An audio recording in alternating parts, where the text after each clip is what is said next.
Akito stood in his new apartment, a single suitcase by the door. The room was empty and quiet, a blank page waiting for a story. He felt a mix of excitement and a tiny flutter of nerves. "This is it," he whispered to himself. "My own place." The first few days were a blur of unpacking and decorating. He hung a poster of his favorite band and arranged his books on a shelf. But soon he noticed something strange. A small, fluffy creature made of dust appeared from under his bed.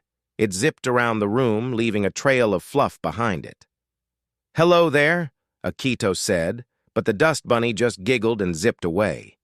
Akito tried to catch it with his hands, but it was too fast. He soon realized that the more he ignored it, the bigger it got. The little dust creature, Cheery, was a constant reminder that his new home needed to be cared for. One morning, as he was getting ready for class, he found a grumpy-looking creature with mismatched socks for ears sitting on his laundry basket. It growled at him and pulled a sock into the basket. This was Kutsushita, the sock monster. Kutsushita was a very particular creature. It would only let go of the socks if Akito sorted them by color and washed them properly.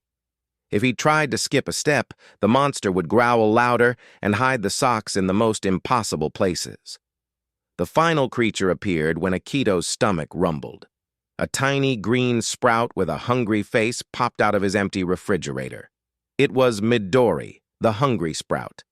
Midori would tap its little foot and look at him with big, pleading eyes whenever he thought about ordering takeout.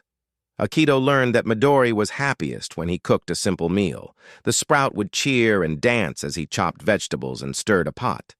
Soon, Akito found himself enjoying the process, and the food tasted even better. Akito realized that these creatures weren't just messes to be cleaned up. They were little reminders of what it meant to take care of himself and his home. He learned to sweep up Cheery's fluff, to wash Kutsushita's socks, and to cook for Midori.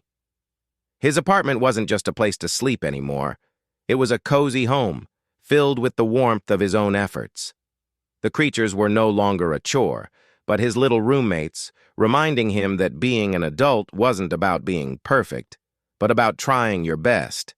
And as he looked around, he knew that no matter what new challenges came his way, he was ready. He had his own space, his own routine, and his little friends to help him along the way.